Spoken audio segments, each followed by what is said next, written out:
Joachim, not exactly anything for the investor to get altogether excited about. It seems like a fairly tepid outlook for the next few years.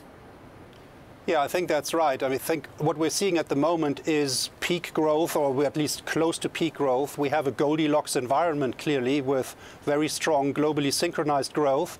We think that will continue in the near term. Also, inflation is very low, creeping gently higher. So this is why the outlook is for Goldilocks extended. However, we think this outlook, this benign outlook, is fully priced in, and it's fully baked into consensus forecasts. And we actually think that some longer-term risks are building and that investors are maybe not sufficiently focusing on them.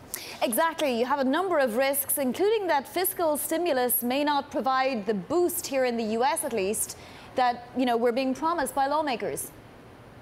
Yeah, so I think we'll get some boost from fiscal policy, maybe a quarter point on GDP growth from the tax cuts, and then some additional boost from spending, from higher fiscal spending next year. But the bigger issue is that this is in a way coming at exactly the wrong time, right? We're depleting the fiscal policy toolkit rather than keeping the powder dry for when the next downturn comes, because we're now adding roughly 1 trillion to the public debt over the next 10 years. Budget deficits will be rising. And so the question is, what can we then do on the fiscal front if and when the next recession rises?